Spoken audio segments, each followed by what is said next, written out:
I'm Tom Harmer, your town manager. Welcome to this edition of Talk of the Town. Today we're going to talk some more about our undergrounding project. It's the biggest project going on in the island. It's a multi-year project. It's going to take over 3 years. And we've talked before about the project and the kickoff and some of the work in phase 1. Today we're going to talk about what's called the switchover process, because we're starting to see some work complete in phase 1, and we now work with the power company, Florida Power & Light, to start that actual switchover process. So James Linkogle is the town's project manager for everything underground, and James is going to join me today as we provide this update. James, how are you? Good afternoon, sir. How you doing, Tom? Very good. Thank you for joining me out here. Good to see you.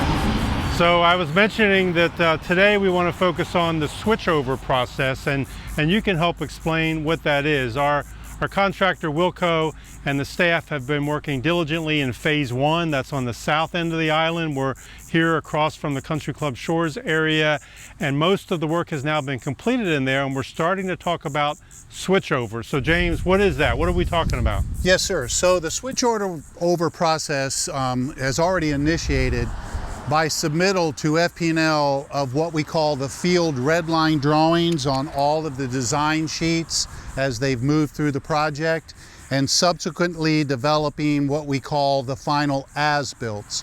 So FP&L is in review of all of those documents to see where minor tweaks and changes to locations, and if there were any changes in the critical path to the phasing of the electrical circuits.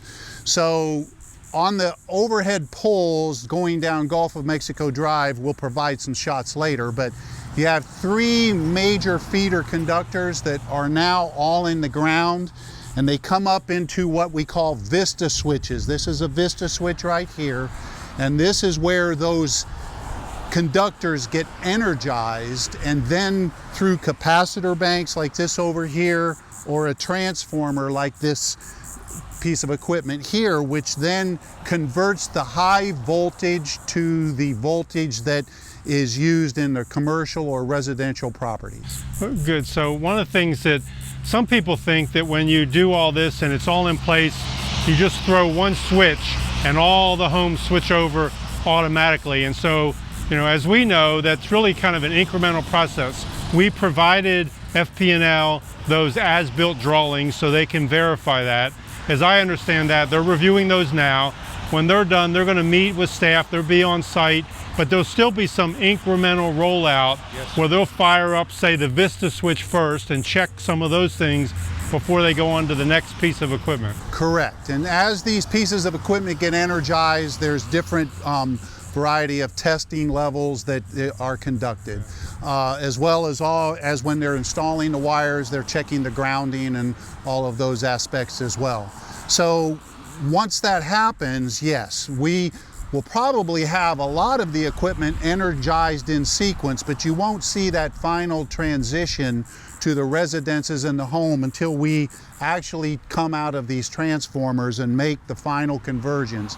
Even if you're underground already, there's a conversion from where those taps were made on the aerial lines to the new transformers. So that will take place, as well as the final service lateral drops to each individual meter, and then all of those meters get converted from overhead wiring to underground. So that's part of the sequential process. It's a step-by-step, street-by-street that will be going, and it may not even include every overhead residence on every street in one day. We'll be working through that over the next few months towards the end of the year. Well, good, because we talked about timelines now that we've submitted the request to Florida Power & Light, and it really is, say, a couple of months, maybe 2 to 3 months between now and December before actually the individual homes in Country Club Shores will have been switched over. Correct.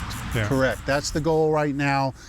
We anticipate that we will actually start energizing equipment sometime in November, and then we will start that scheduled sequential conversion process. And we will be in touch with every residence that's impacted. We'll be in touch with all the homeowner associations to let them know in advance of when we anticipate the actual start dates of those final conversions. Good point. And we'll show you in a little bit the actual, you mentioned this, the actual switchover from the aerial connection from the telephone poles or the power poles to the home with a drop for the meter is now going to be swapped out with a feed from the undergrounding. And each of those changeovers have to occur one at a time at every resident that isn't already underground. Correct, yes sir. Okay, and so let's talk about, let's say that all that's done. When does the aerial lines, the existing aerial lines and poles start to come down? We fully anticipate that by the end of December, we may start seeing some poles come down. I can't confirm that. FP&L is diligently working towards that goal as well. I would fully anticipate that it may be into January of next year before you actually start seeing the poles coming completely down. We also have to confirm that every other utility that's on there, Comcast and Frontier. For phase one, Frontier is completely off the poles and Comcast is completely off the poles in the neighborhood sections. We still are in the process of doing the Comcast conversions aerially down Gulf of Mexico Drive as we speak. It's in progress. And we're talking today about phase one, and so that's this section on GMD on the south end of the island. Correct. That's from the New Pass Bridge basically up to the northern extent of Country Club Shores, and the Putter Lane area is the last northernmost street in Country Club Shores. That's the last street for conversions. Country Club Shores is a little unique, and 4 of their streets are already primarily underground to the individual residences, so those last 4 streets will go really quick. Okay. And we have 4 phases overall, and so we've already started work, this past year in some of the primary feeders on the north end in phase 2, and we'll be moving into the neighborhoods as we continue to march through the island. There's a very good chance that we may have 3 phases in progress at a given time during this next year, because we're in the process of pulling the permits for phase 3, which is Country Club Shores north to the Manatee County Sarasota line. And as you mentioned, as soon as we get some final tweaks on designs with Comcast and even our own town and street light and fiber circuits, we'll be moving into the neighborhoods in phase 2. I would anticipate at least by November, possibly a little sooner. Okay. Well, congratulations, because really we've been going at this for well over a year. We're finishing up the phase 1 portion. We're on or under schedule, and we're on or under budget. Correct. At this point. Yes. So that's good Thanks news. to everybody that's participated. Yeah. Everybody has been very congenial in helping us achieve those goals. Good. Well, let's take a look at an actual house so we can show the viewers what that swap over is going to look like. Sure, Tom. All right, thank you. Thank you. So here we are in a residential neighborhood in Country Club Shores, and I wanted to show you down to the house level how this switchover process works. And so, over my shoulder, you can see on the other side of the street a house that's fed from an aerial feed from the power pole that's fed back from another power pole that has a transformer on it. Now, all that's going away and will be replaced by the transformer that's on the ground next to the street in the right-of-way that you see there. And that's going to be feeding that house. It's also going to be feeding the house next door, which is already undergrounded but still needs to be converted from the aerial transformer to the on-ground transformer as part of the undergrounding. And so, James, I know a lot of work goes into that. I tried to simplify it, but is that... That's exactly what's going to happen, Tom. As you can see, the conduits that come up to the meters, they are not complete yet. They will be changed over to what we call Schedule 40, which is a more rigid, sustainable conduit out in the open environment instead of the undergrounding conduit. We still have conductors to pull as part of that process and then terminate in those meters, energize them. And then, like you said, all these things start to come down at the penetration of the roof where the pipe penetrates the roof. They cut it off and cap it. They leave all the waterproofing protection in place so that it doesn't get violated. And then all the termination takes place. And then they throw that final fuse in the actual transformer box, which energizes everything. We anticipate in most cases your power will only be out an hour to 2.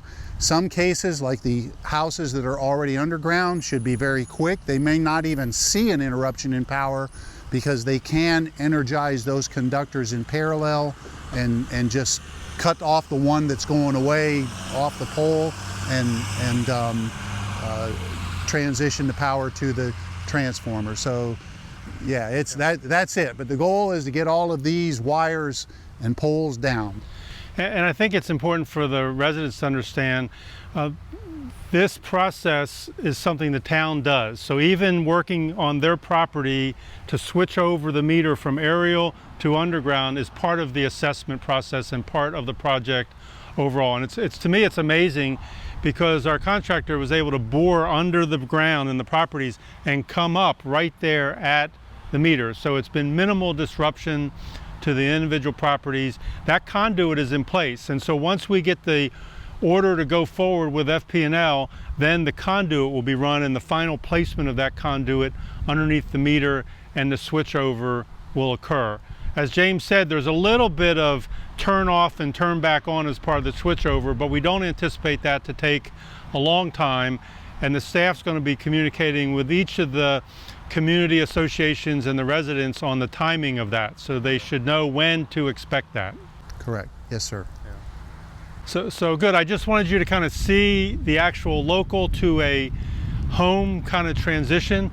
This is one of the reasons why it's going to take a little bit of time. Even though the primary infrastructure is in, this town still has to go back with our contractor and do the actual switchovers from house to house to house. And there'll be so many houses a day that they can do. And that goes back to our original comment that between now and December, all of this should happen in the Phase 1 area, which includes all of Country Club Shores.